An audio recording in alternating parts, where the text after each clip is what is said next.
తెలంగాణ రాజకీయాల్లో ఎమ్మెల్సీ కవిత టార్గెట్ అయ్యారు. ప్రస్తుతం తెలంగాణ రాజకీయం మొత్తం కేసీఆర్ కుమార్తె చుట్టే తిరుగుతోంది.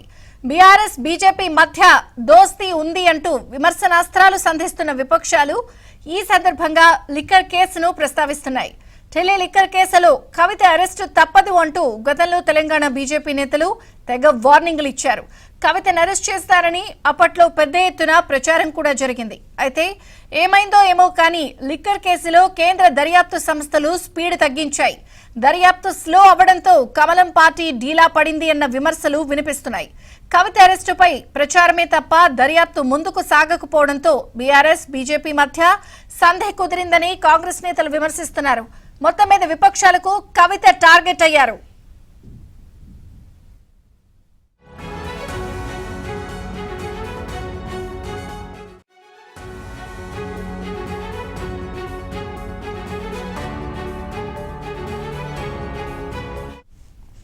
తెలంగాణ రాజకీయాల్లో ఎమ్మెల్సీ కవితే టార్గెట్ అయ్యారు. ప్రస్తుతం తెలంగాణ రాజకీయం మొత్తం కేసీఆర్ కుమార్తె చుట్టూనే తిరుగుతోంది.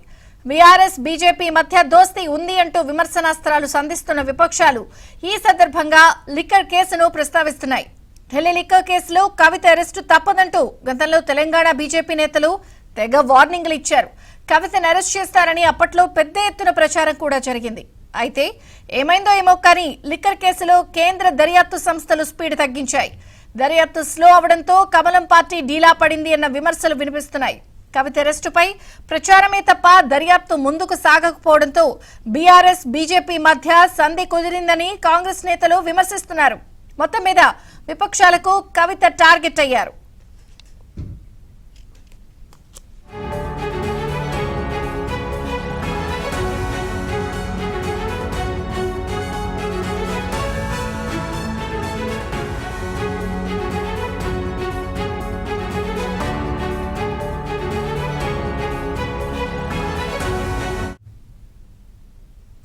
తెలంగాణ రాజకీయాల్లో ఎమ్మెల్సీ కవిత టార్గెట్ అయ్యారు. ప్రస్తుతం తెలంగాణ రాజకీయం మొత్తం కేసీఆర్ కుమార్తె చుట్టూనే తిరుగుతోంది. బీఆర్ఎస్ బీజేపీ మధ్య దోస్తీ ఉంది అంటూ విమర్శనాస్త్రాలు సంధిస్తున్న విపక్షాలు ఈ సందర్భంగా లిక్కర్ కేసును ప్రస్తావిస్తున్నాయి. ఢిల్లీ లిక్కర్ కేసులో కవిత అరెస్టు తప్పదంటూ గతంలో తెలంగాణ బీజేపీ నేతలు తెగ వార్నింగ్లు ఇచ్చారు. కవితను అరెస్ట్ చేస్తారని అప్పట్లో పెద్ద ఎత్తున ప్రచారం కూడా జరిగింది. అయితే ఏమైందో ఏమో కానీ లిక్కర్ కేసులో కేంద్ర దర్యాప్తు సంస్థలు స్పీడ్ తగ్గించాయి.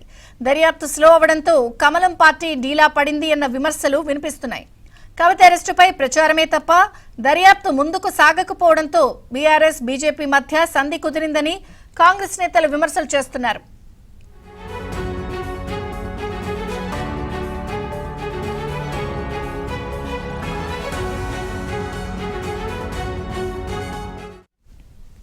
ప్రస్తుతం తెలంగాణ రాజకీయాలన్నీ కూడా కవిత టార్గెట్ గా నడుస్తున్నాయి. కేసీఆర్ కుమార్తె చుట్టూనే తెలంగాణ రాజకీయం అంతా తిరుగుతున్న నేపథ్యంలో ఎలా చూడాలి? మరింత సమాచారం Telangana bureau in-charge Naveen news room నుంచి లైవ్ లో సిద్ధంగా ఉన్నారు.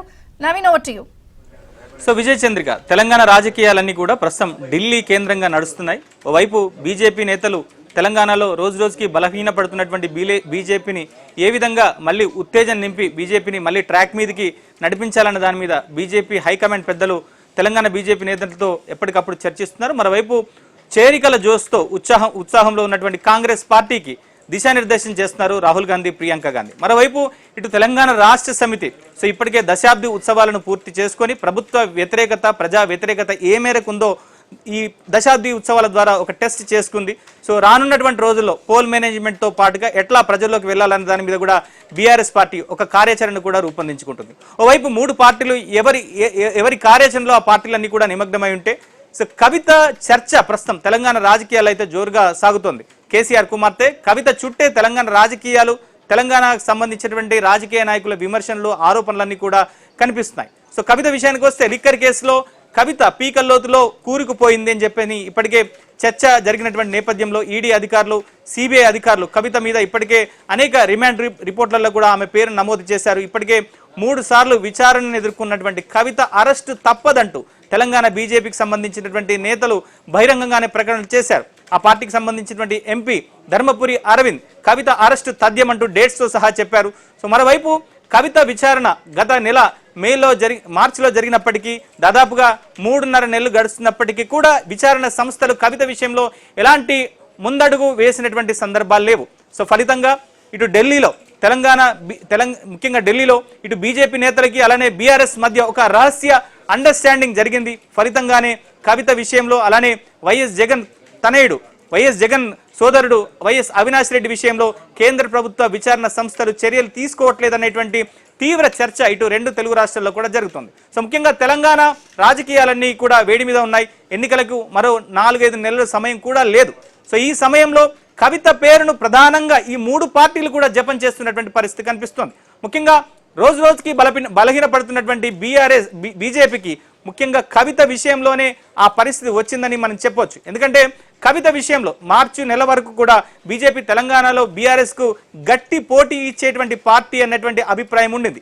ఎప్పుడైతే కవిత విషయంలో కేంద్ర విచారణ సంస్థలు ఆలస్యం చేస్తూ వస్తున్నాయో సో అప్పటి నుంచి తెలంగాణ బీజేపీ నేతల్లో కొంత అసంతృప్తి మొదలైంది, అసహనం మొదలైంది. కొండా విశ్వేశ్వరరెడ్డి లాంటి సీనియర్ నేతలు కవిత విషయంలో కేంద్ర దర్యాప్తు సంస్థల ఉదాసీన వైఖరి వల్లే సో బీజేపీలో చేరాలనుకుంటున్నటువంటి పొంగులేటి శ్రీనివాసరెడ్డి కావచ్చు లేదా జూపల్లి కృష్ణారావు కావచ్చు, వీళ్ళంతా కూడా కాంగ్రెస్ వైపు చూస్తున్నారు. ఫలితంగా తెలంగాణలో బీజేపీ మరింతగా ముందుకు వెళ్లేటువంటి పరిస్థితి లేదని చెప్పని కొండా విశ్వేశ్వరరెడ్డి ఇప్పటికే కామెంట్స్ చేశారు. మరోవైపు కేసీఆర్ని ఢీకొట్టడం కోసం కేసీఆర్ ప్రభుత్వాన్ని గద్దెదించడం కోసమే తాము బీజేపీలో చేరినమని చెప్పినటువంటి ఈటల రాజేందర్, కోమటిరెడ్డి రాజగోపాల్ రెడ్డి వంటి నేతలు ఇప్పటికే కేంద్ర ప్రభుత్వం ముఖ్యంగా బీజేపీ హైకమాండ్ వద్ద తమ మనసులోని మాటను కుండబద్దలు కొట్టినట్టుగా చెప్పారు. కవిత విషయంలో మీరు చర్యలు తీసుకోకపోతే తమతో పాటుగా చాలా మంది ఇతర పార్టీల వైపు చూసేటువంటి పరిస్థితి ఉందని చెప్పేసి కూడా కోమటిరెడ్డి రాజగోపాల్ రెడ్డి, ఈటల రాజేందర్ చెప్పారు. అంటే కవిత సెంట్రిక్ గానే తెలంగాణ బీజేపీ నేతలంతా కూడా చెప్తున్నారు. మరోవైపు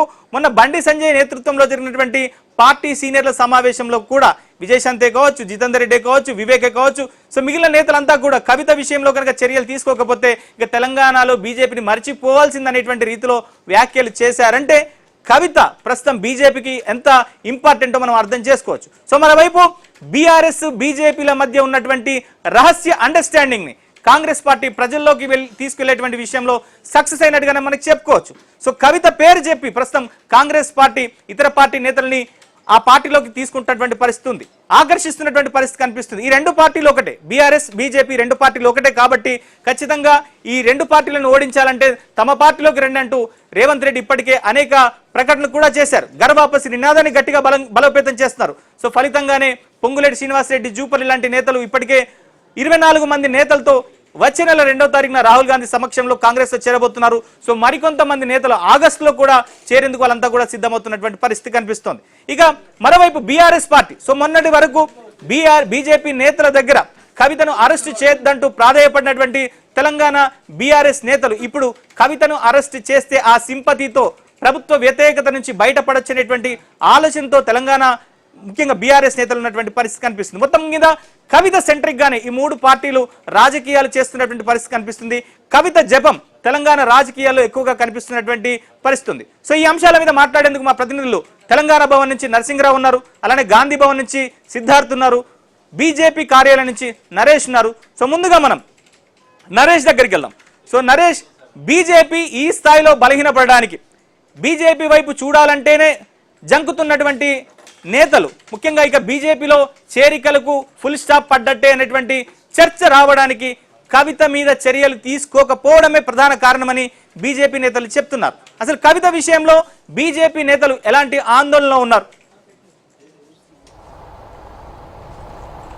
నిజానికి ఒక 2 ఏళ్లు వెనక్కి వెళ్తే ఖచ్చితంగా తెలంగాణలో బీఆర్ఎస్కు బీజేపీనే ప్రత్యామ్నాయం అనేదానికి దుబ్బాక ఉప ఎన్నిక కావచ్చు, హుజురాబాదు జీహెచ్ఎంసీ ఎన్నికలు ప్రధానంగా వినిపించాయి. ఇక్కడ విజయం సాధించిన తర్వాత బీజేపీనే బీఆర్ఎస్కు ప్రత్యామ్నాయం అనేది పెద్ద ఎత్తున చర్చ జరిగింది.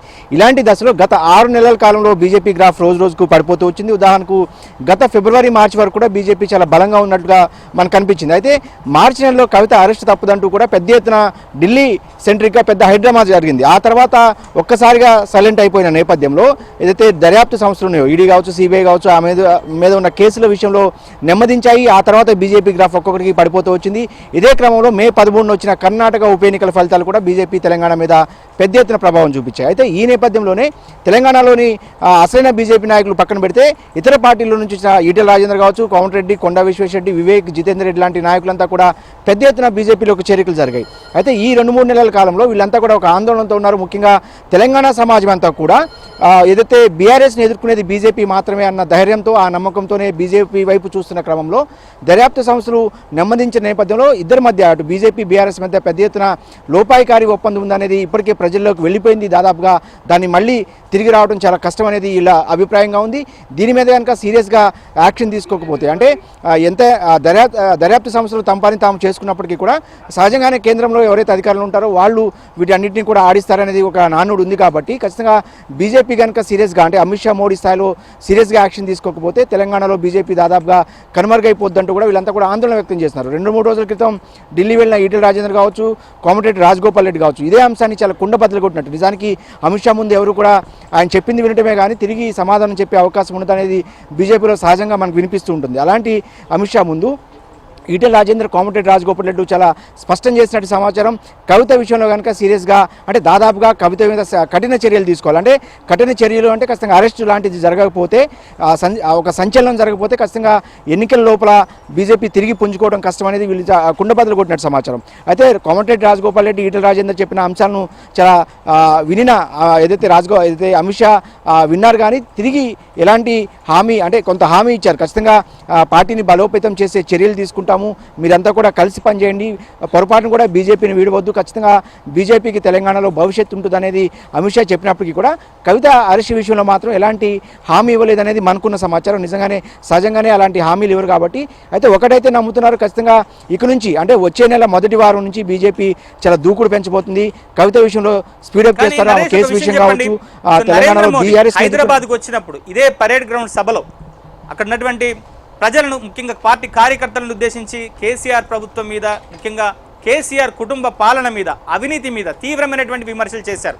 చెయ్యి ఊపుతూ ముఖ్యంగా బీఆర్ఎస్ పార్టీ, ముఖ్యంగా బీఆర్ఎస్ ప్రభుత్వంలో ఏ ఒక్క అవినీతి పరును కూడా వదిలిపెట్టమని చెప్పేసి ఆయన అంత గట్టిగా కామెంట్ చేసినటువంటి నరేంద్ర మోదీ సో ఢిల్లీకి వెళ్ళేసరికి ముఖ్యంగా ఈ రాయబారాలన్నీ కూడా జరిగిన తర్వాత ఒక్కసారిగా సైలెంట్ అయిపోయారు.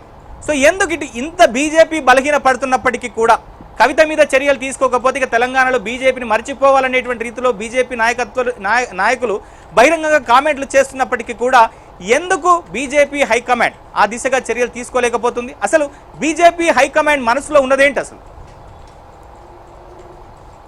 నిజానికి గత జూలై 3వ తేదీన బీజేపీ జాతీయ కార్యవర్గ సమావేశాలకు వచ్చినప్పుడు పరేడ్ గ్రౌండ్లో భారీ బహిరంగ నిర్వహించారు. ఆ సభలో నరేంద్ర మోడీ తీవ్ర స్థాయిలో కేసీఆర్ ప్రభుత్వం మీద విరుచుకుపడ్డారు. తాజాగా ఏప్రిల్ 8వ తేదీ కూడా పరేడ్ గ్రౌండ్లో ఒక సభ జరిగింది. ఆ సభలో కూడా ముఖ్యంగా కేసీఆర్ కుటుంబ పరిపాలన, అదేవిధంగా అవినీతి మీద పెద్ద ఎత్తున చర్యలు తీసుకుంటామంటూ కూడా బీజేపీ కార్యకర్తల్లో ఉత్సాహం నింపే ప్రయత్నం చేశారు. ఆ తర్వాత ఢిల్లీ వెళ్ళిన తర్వాత మీరన్నట్టు పరిస్థితులన్నీ కూడా మారిపోయాయి.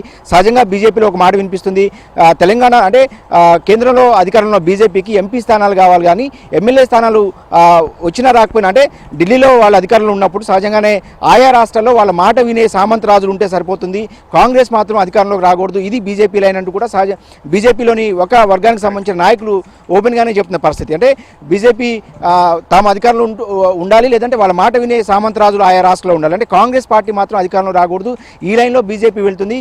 అందుకే పార్లమెంట్ స్థానాల మీద మాత్రమే బీజేపీ సహజంగా సంస్థాగతంగా చాలా బలంగా ఉంటుంది. ఇలాంటి నేపథ్యంలో సంస్థాగతంగా పెద్ద ఎత్తున కార్యక్రమాలు తెలంగాణలో చేపడుతున్నప్పటికీ కూడా అవి ఏవి కూడా అసెంబ్లీ ఎన్నికలు ఉపయోగపడేటట్టు మనకు అనిపించట్లేదు. కేవలం పార్లమెంట్ ఎన్నికలను దృష్టిలో పెట్టుకుని బీజేపీ వాళ్ళ సంస్థాగత కార్యకలాపాలను నిర్వహిస్తూ వస్తుంది. అందులో భాగంగానే హైదరాబాద్లో కూడా పెద్ద ఎత్తున కార్యక్రమాలు నిర్వహిస్తున్నప్పటికీ కూడా అవన్నీ కూడా ఎంపీ స్థానాల మీద దృష్టి పెట్టింది కానీ ఎమ్మెల్యే స్థానాల మీద బీజేపీకి అంత ఆసక్తి లేదు.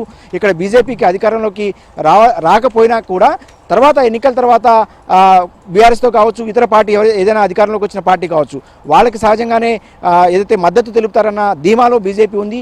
ఎంపీ స్థానాల మీద దృష్టి పెట్టింది అనేది బీజేపీ నాయకులే సహజంగా అంటే కొంత మనకి ఆఫ్ ది రికార్డుగా చెప్తున్న పరిస్థితి. ఈ నేపథ్యంలోనే తాజాగా ఢిల్లీ నుంచి బీజేపీ వర్గాలకు అంటే బీజేపీ వర్గాల నుంచి మనకు అందుతున్న సమాచారం ప్రకారం ఖచ్చితంగా లోపాయికారి ఒప్పందాన్ని పక్కన పెట్టి ఇక నుంచి సీరియస్గా వచ్చే నెల నుంచి మాత్రం ఖచ్చితంగా బీజేపీ దూకుడు పెంచే ఆలోచనలో ఉన్నట్టు బీజేపీ వర్గాలు చెప్తున్నాయి. అయితే ఈ విషయాన్ని అంతా కూడా అమిత్ షా మోడీ మీద ఆధారపడి ఉంటుంది. వాళ్ళు ఇప్పటికీ అంటే అమిత్ షా మోడీ ఇప్పటికిప్పుడు తలుచుకున్నా కూడా ఖచ్చితంగా బీజేపీని తెలంగాణలో ఒక ట్రాక్లో పెట్టి బలమైన ఫోర్స్గా తయారు చేసే శక్తి సామర్థ్యాలు బీజేపీకి ఉన్నాయి. కానీ ఎందుకు ఇలా జరుగుతుందంటూ కూడా వాళ్ళు కూడా లోపల రగిలిపోతున్న పరిస్థితి తెలంగాణ బీజేపీలో కనిపిస్తోంది. రైట్ నరేష్, ఇప్పుడు ఒక చిన్న బ్రేక్ తీసుకుందాం. ముఖ్యంగా తెలంగాణలో కవిత సెంట్రిక్ గా జరుగుతున్నటువంటి రాజకీయాలు ఏంటి? సో సానుభూతి కోసం బీఆర్ఎస్ ఎదురు చూస్తుందా? ఈ రెండు పార్టీల మధ్య ఫ్రెండ్షిప్ ని మరింతగా ప్రజల్లోకి తీసుకెళ్లి పార్టీని మరింత బలోపేతం చేసుకోవాలనేటువంటి ఆలోచనలో కాంగ్రెస్ పార్టీ